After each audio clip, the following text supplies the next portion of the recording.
Hola, ¿qué tal? ¿Cómo les va?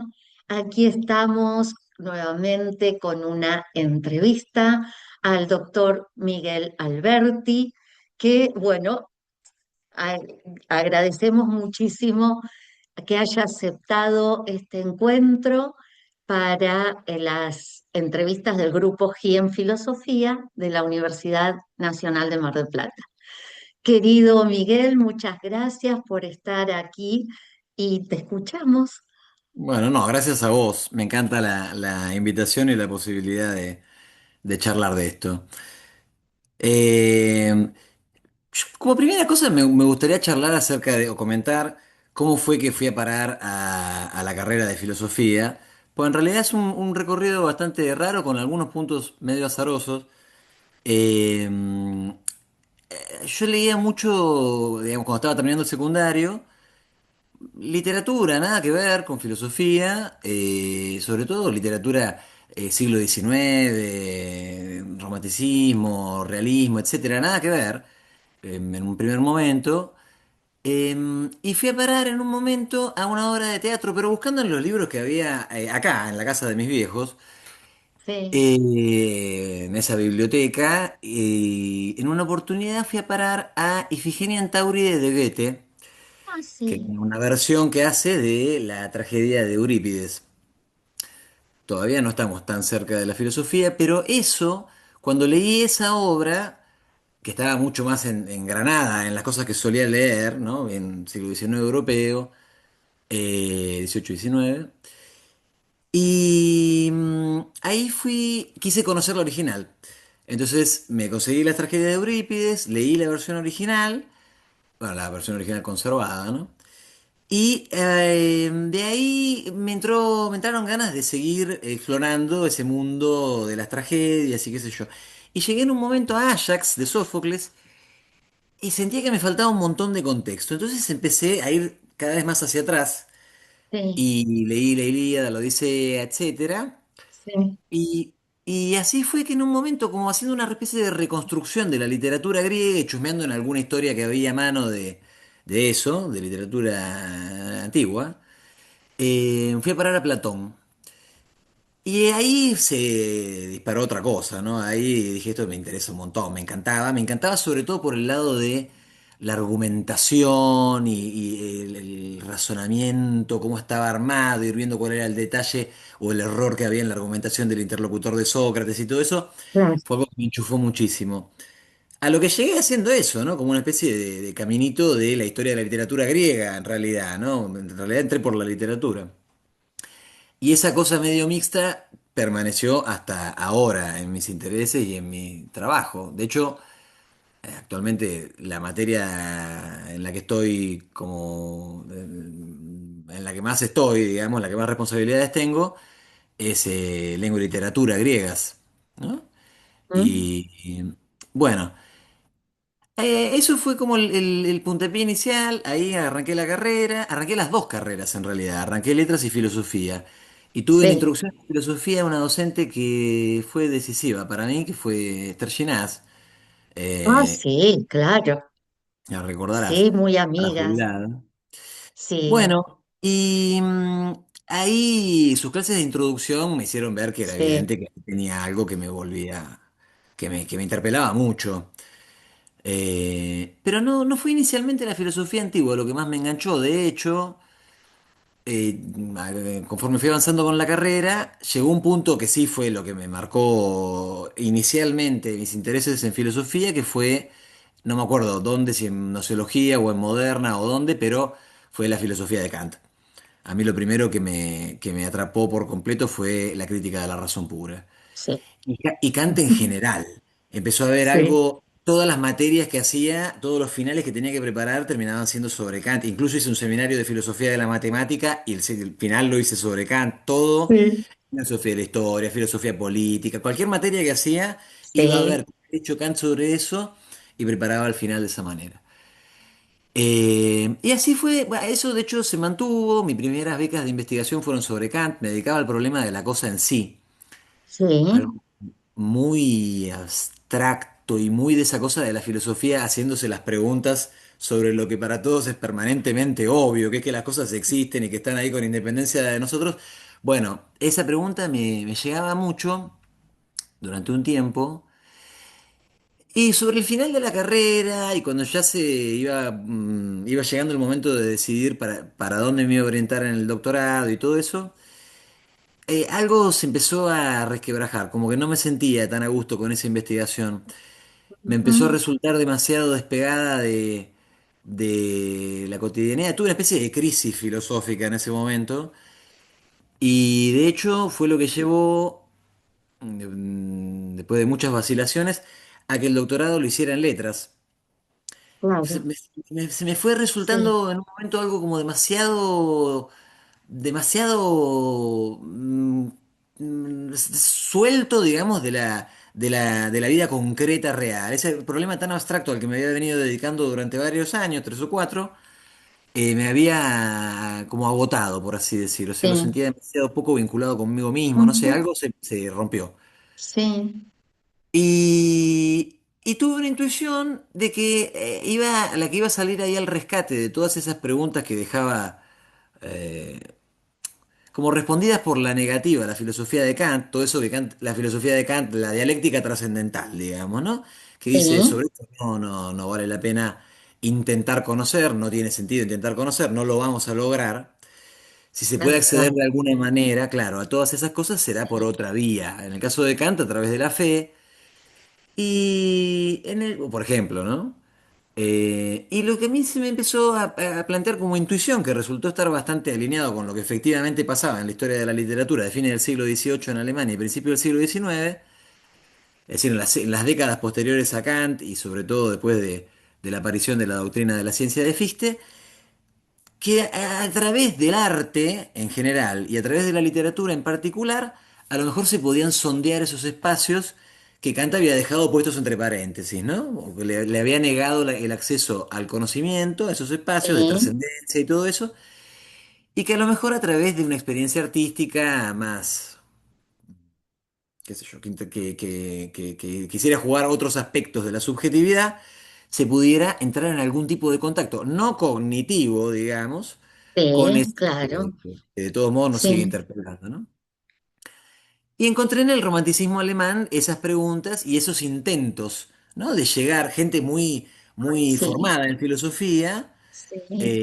que intentó precisamente encontrar otro vehículo para acceder a eso y lo encontró en el arte y en la Mm, literatura en particular.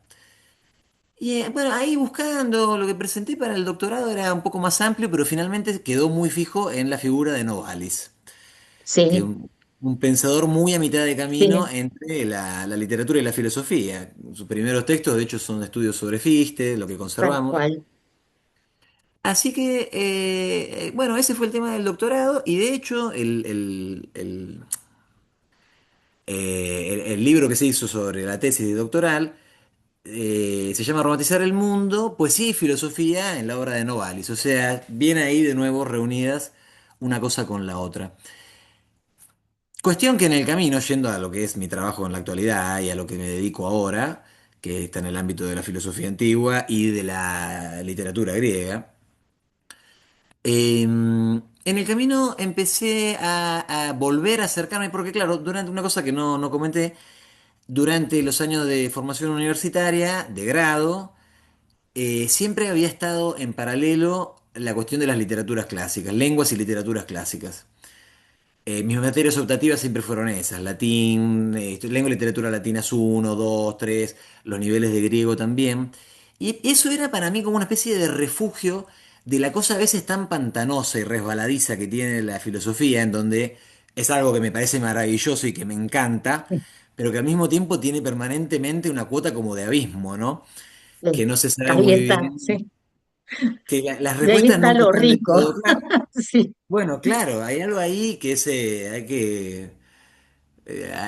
hay que bancárselo, ¿no? exacto. La cosa tan sin respuestas fijas, que todo de alguna manera se puede volver a cuestionar, es apasionante y al mismo tiempo desolador, ¿no? Bueno, y para mí, cuando hacía los análisis de oraciones en latín o en griego, era, Bueno, puede llegar a haber más de una respuesta correcta, pero por lo pronto hay alguna respuesta correcta, ¿no? Eso me entusiasmaba mucho, me daba como una especie de piso un poco más firme. Y aparte era el espacio del hobby, ¿no? Era la carrera a la que le estaba dedicando la mayor parte de mi concentración, de mi tiempo, etcétera. Y después esto otro medio en los márgenes que me apasionaba y bueno, que me daba esta especie de sustento un poco más, o de apoyo un poco más consolidado. Y cuando terminé la carrera siempre fui siguiendo ahí, mis inscripciones las hacía en latín, mis lecturas, digamos, también iban siempre hacia esos lados, mis participaciones en congresos, etcétera. Pero bueno, siempre en paralelo. Me fui a vivir a Buenos Aires, en donde arranqué una maestría en estudios clásicos, en filología clásica, la orientación. Y en el camino surgió la posibilidad de empezar a trabajar como ayudante en griego, acá en Mar del Plata. Sí, Entonces ahí, bueno, ya fue retomando y conquistando el primer plano, ¿no? Ya terminaba con el doctorado y mi trabajo sí, empezaba a inclinarse en esta dirección. Cuando entré, poco tiempo después, de ayudante en filosofía antigua, se volvió a reunir todo, porque de nuevo eran la exacto. literatura griega, por el lado Sí, de mi trabajo en griego, y la filosofía griega, antigua en general, pero en el caso mío sobre todo griega, bueno, por ese otro lado. El tema se dio solo todo lo demás, porque en realidad el interés mío siempre estuvo en los espacios de cruce entre una disciplina y la otra. Cuando me dediqué al romanticismo alemán era precisamente en donde la literatura aparecía para, digamos, tomar la posta que la filosofía estaba dejando ahí a mano, por así decir. Y aparte eran autores, los que a mí más me interesaban, que intentaban hacer algo así como literatura filosófica o filosofía con los recursos propios de la literatura. exacto. Bueno, Sí, en el caso de Novalis es muy claro ese intercambio, ¿no? Y todos los románticos tempranos intentaron, de hecho, este género tan característico de esa época, del fragmento, que es un contenido de pensamiento, un contenido muy frecuentemente filosófico, con un estilo y un formato mucho más propio de la literatura, ¿no? O bueno, más tradicional de la literatura que de la filosofía. Y si se apoya en antecedentes filosóficos, son esa filosofía medio que coquetea con lo literario, ¿no? sí, Heráclito, digo, por decir algo. sí, Bueno, y cuando esto se volvió a armar en el lado de la antigüedad, los temas que me empezaron a surgir, que eran los mismos trasladados a la antigüedad, ¿no? De los cruces entre literatura y filosofía. ¿Qué es lo que hace que a partir de un determinado momento empecemos a hablar de filosofía y ya no de literatura? ¿No? O sea, ¿en qué sentido, por ejemplo, se puede pensar, como nuestra amiga en común, Cecilia sí, Colombani, que en sí, filosofía, perdón, que en filosofía, que en Hesíodo ya hay filosofía, exacto. o Sí, por qué podría llegar a tener sentido decir que la filosofía recién arranca con pensadores del siglo VI antes de Cristo y posteriores, exacto. o quizás Totalmente de incluso más acuerdo. adelante. Sí, Autores sí, que claramente se sirven de recursos que van a quedar más para la historia de la literatura que de la filosofía. Los diálogos de Platón pensados como, como obras de ficción, en algún porcentaje sí, claramente son eso. Pero antes como de llegar a Platón, en realidad a mí donde quedé en estas investigaciones es en los presocráticos. O sea, esta primera camada de los así llamados presocráticos, de pensadores que intentaron em, dar una explicación argumentada del origen y naturaleza del universo, del mundo a nuestro alrededor, que también se servían en muchísimos casos de recursos característicos de la literatura. Para empezar, el verso, ¿no? sí, Los que más me interesan son los que se ubican en esa zona gris, por así decir, que hacen poetas, filósofos que hacen invocaciones a la musa o a sí, las divinidades, que hablan de temas físicos, pero con un vocabulario claramente del orden de lo mitológico. O sea, o que, bueno, como en el caso de Parménides, que se sirven de un lenguaje, de un metro, de un tipo de verso, sí. que es el de la poesía, bueno, sobre todo el de la poesía griega épica arcaica, ¿no? Eh, Eso fue lo que más es todavía el tema central de las investigaciones mías y de lo que más me fue estimulando. Paralelamente hubo otras actividades que interactuaron con estas porque durante bastante tiempo fui haciendo traducciones. Y algunas de las traducciones estaban ahí precisamente en el medio de todo esto. La primera traducción que hice no venía por este lado, venía por el lado de lo alemán y todo eso. Ah, ah, Sí, una traducción del libro de Byung-Chul Han, este filósofo sí, más o menos sí, de moda, digamos, en la actualidad. sí. Pero era un libro Surcoreano, sobre... Sí, exacto. Eh, bueno, pero que escribe en alemán, y por esa razón no es que yo de coreano no entiendo nada, claro, escribe sí, en alemán. exacto, era más fácil. Es por eso que lo podía traducir. Bueno, pero el primer libro que Sí, traduje fue el de Hegel y el poder, un libro sobre Hegel. ajá, Ajá, y después, bueno, me fueron encargando algunos otros, y llegado a un punto fui a parar a uno de Reinhardt, un libro dificilísimo y muy difícil de traducir y muy...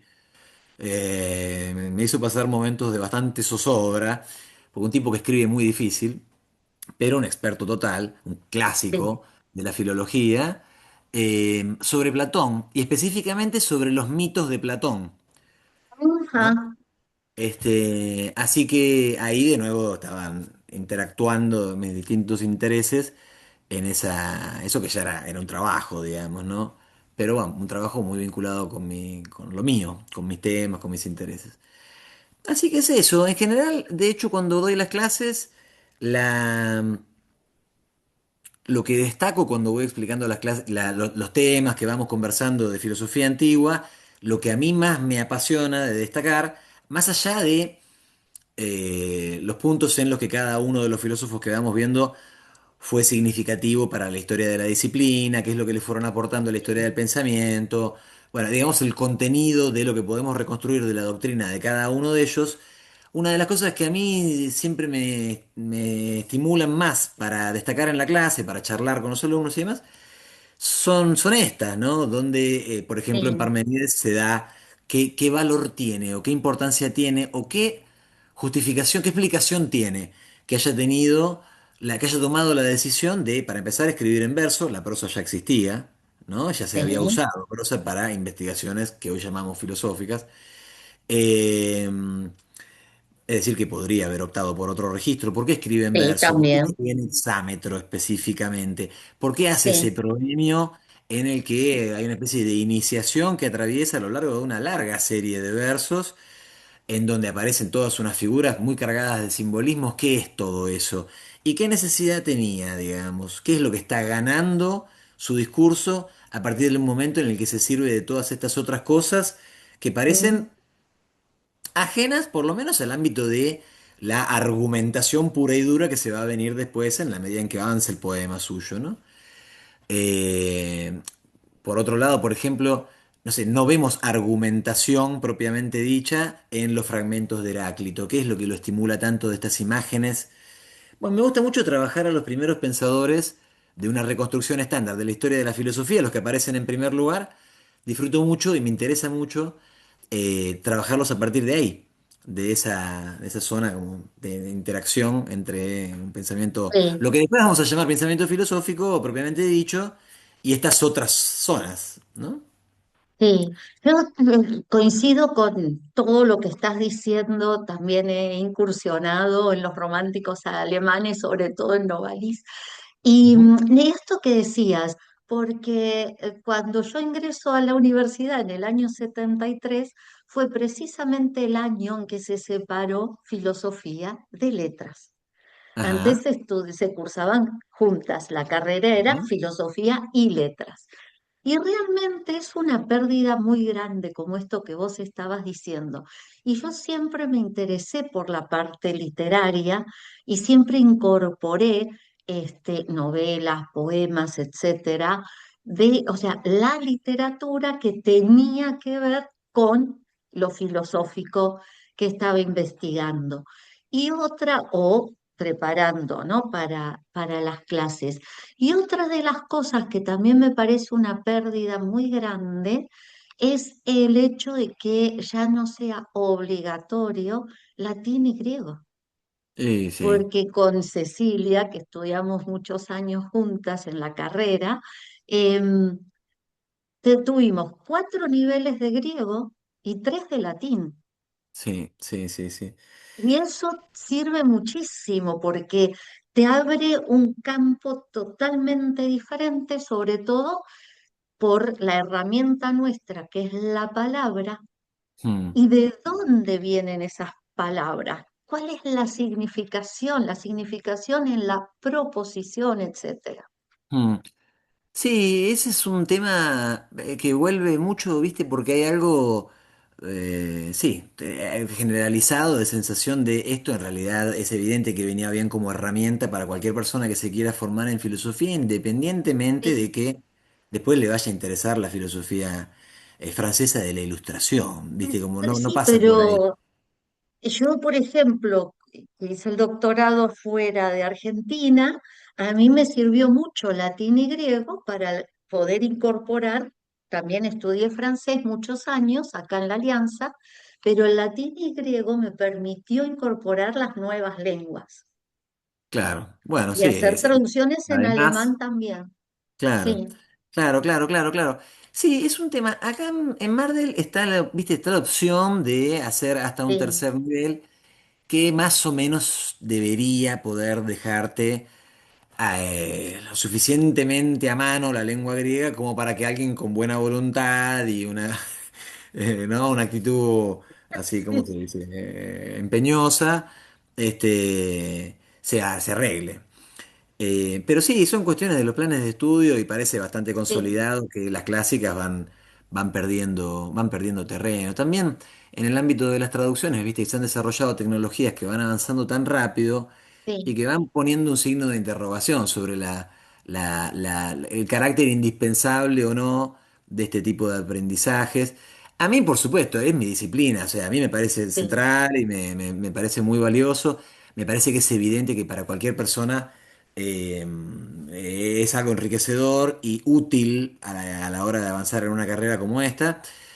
Imagino sí, que cualquier área de la disciplina debe pensar que, bueno, que lo suyo tiene un valor particular y al menos está la opción ahora, digamos, de dedicarse a algo de eso. Pero sí, yo también lo vivo como una pérdida. Después, sí, respecto de lo que decías de el divorcio, digamos, de la filosofía y la literatura en la carrera en sí, sí, y en general, ¿no? Como las, no sé, competencias disciplinares y demás. Sí, a mí me da la sensación, esto no sé, es puramente personal, ¿no? De que hay gente para todo, digamos. Yo conozco gente que está muy totalmente. Sí, lanzada y lo que quiere es analizar la estructura del argumento tal, y le importa el asunto exacto. desde esa posición. Sí, Y tal estudie lo cual. que estudie, si estudia Aristóteles o Kant o lo Sí, que sea, o lógica super contemporánea, lo que le interesa es ver esa sí, dimensión.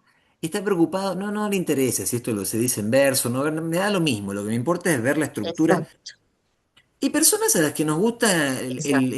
lo otro, ¿no? O la zona o gris o contaminada, por así decir, mutuamente contaminada entre la filosofía y otras cosas, porque puede ser, como en el caso mío, muy clarísimamente la literatura, pero hay otra gente que le agarra esta misma como pulsión de mezcla con la historia o con lo que, ¿no? Exacto, es O otra, con el sí, la historia arte. es otra de las patas que faltan a veces, sí, Claro, claro, claro. Pero sí, yo, bueno, me da siempre esa sensación de que es un punto enriquecedor, por lo menos para quienes nos sí, interesan estos términos, ¿no? O sea, es una perspectiva que vale la pena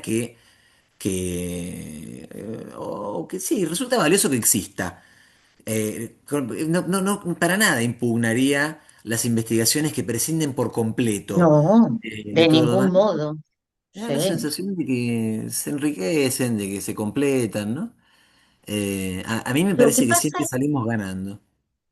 sí, lo que o sea, lo que yo experimenté, que Ujú, cuando daba clases allá en Buenos Aires, que la carrera seguía siendo de 5 años como tuvimos nosotros, ujú. y que tenían griego y latín y que las asignaturas eran anuales, se trabajaba diferente en la clase, porque vos trabajabas con los textos bilingües y Claro. entonces, en algunas cuestiones ibas a ver el texto, en mi caso era más en latín que en griego, salvo, Claro. bueno, la parte de patrística, Ujú. o los gnósticos, ¿no? Y bueno, ahí ya tenías el copto. Pero bueno, entonces eso, viste, generaba una relación diferente en la clase, en el encuentro, porque te permitía ver esos, no sé si eran errores de traducción, sino donde uno cuando traduce pone esa interpretación. Estoy re de acuerdo con lo que estás diciendo. De hecho, a eso no renuncié nunca. En las clases mías siempre llevo, cuando hay algo que me parece relevante de destacar en el texto original en griego, Sí, aparece en la clase y se tematiza desde ese, bueno, a partir del texto original. Eso me parece siempre súper enriquecedor y entre otras cosas para señalar lo que acabas de decir. Sobre todo sí, en textos que tienen como una cosa, como que son más complejos.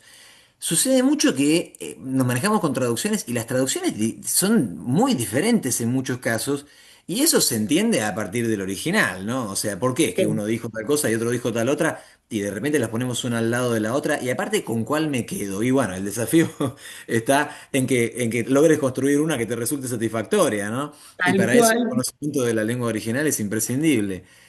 Sí, Estoy de acuerdo con eso que acabas de decir. Ahí sí que para cualquier persona vale la pena eh, tener los recursos mínimos como para poder evaluar las decisiones que tomó otra persona para llegar a una traducción o a otra. exacto, Sí, sí, tal sí, sí, cual. sí. Es muy cierto eso. Bueno, sí, Sí, en cuestiones prácticas nos pasa lo, permanentemente eso, ¿viste? sí.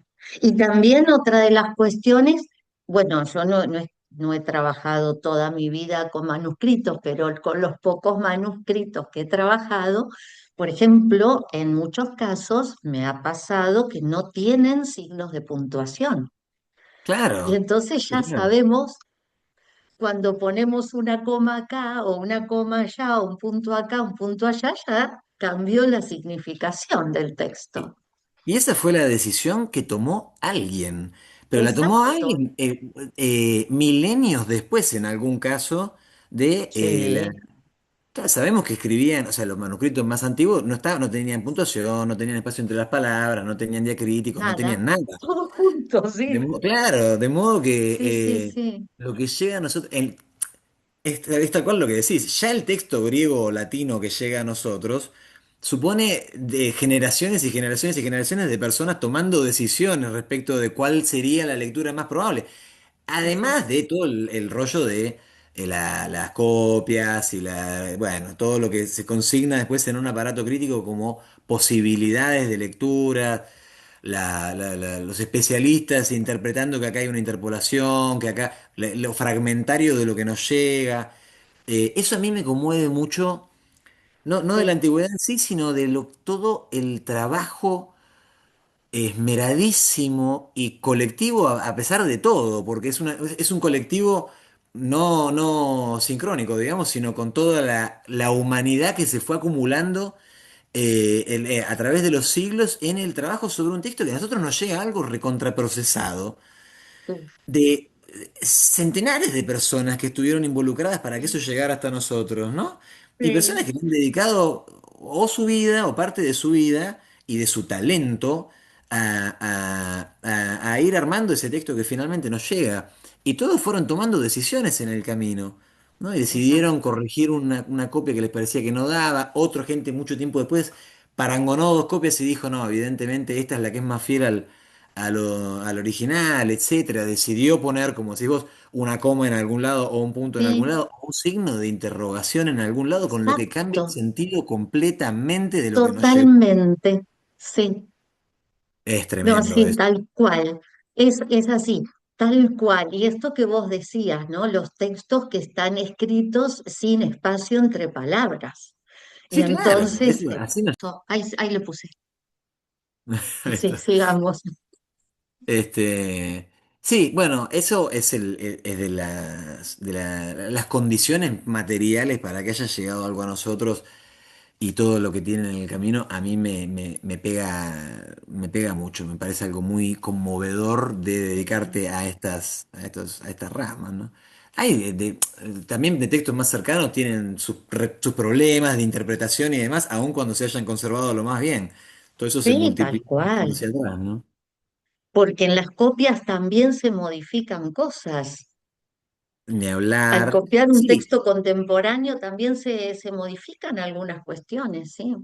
sí, sí, claro. Además de, ahora por lo menos podemos rastrearlo, ¿no? O sea, de un autor del siglo XVIII, vos sabés que hizo una primera edición, la publicó, después salió una segunda edición en la que decidió cambiar tal cosa y tal Sí, otra. Y bueno, eso por lo menos lo podés estudiar. Todo ese tipo de cosas llegadas a la antigüedad son incógnitas totales, una X gigante de dudas y de suposiciones y de conjeturas hechas por la gente especialista, ¿no? sí, sí.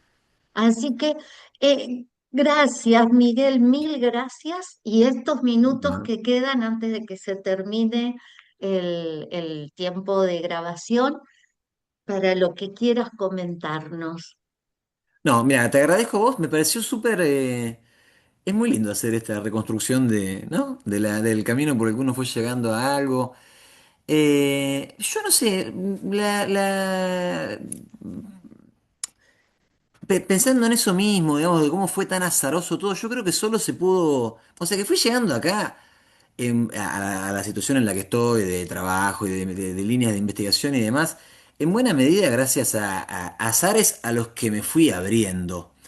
¿Cuál? Que, que creo que esa es una cosa linda de la que nos invita la filosofía. Y sabes qué, hace un rato estaba charlando con un ex tesista, Joaquín, que hizo una tesis sobre Lucrecio y la herencia epicurea en Lucrecio y todo eso.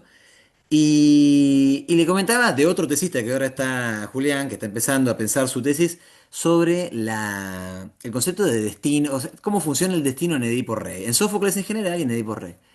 Y le comentaba esto a Joaquín, que lo conoce, y decía, qué lindo, qué piola que es la filosofía en ese sentido, no solo como disciplina, sino también que en los espacios en los que hacemos filosofía suele haber, aunque a veces haya alguna resistencia, ¿Sí? eh, la apertura es suficiente como para que alguien elija hacer una tesis sobre Sófocles, o sea, sobre Exacto, teatro, ¿viste?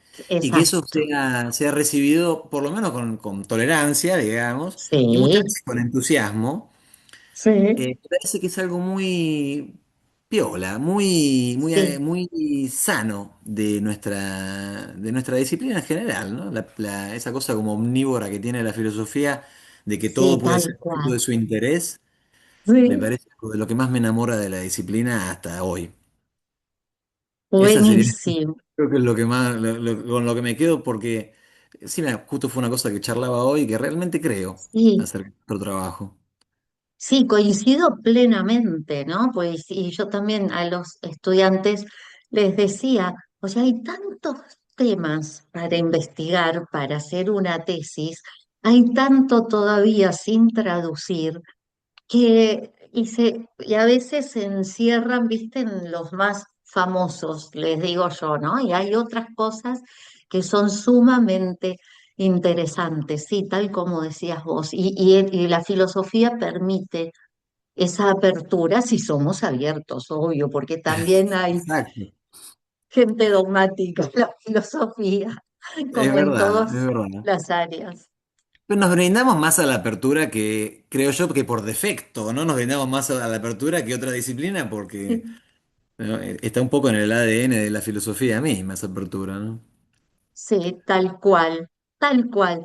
Así que muchísimas gracias, Miguel, me encantó todo lo que estuvimos hablando, me resultó sumamente significativo y bueno, eso, gracias, gracias, gracias de corazón. No, gracias a vos, Susana. Muy, muy linda esta actividad y muy linda esta idea en general de estas entrevistas. Gracias a vos. Gracias.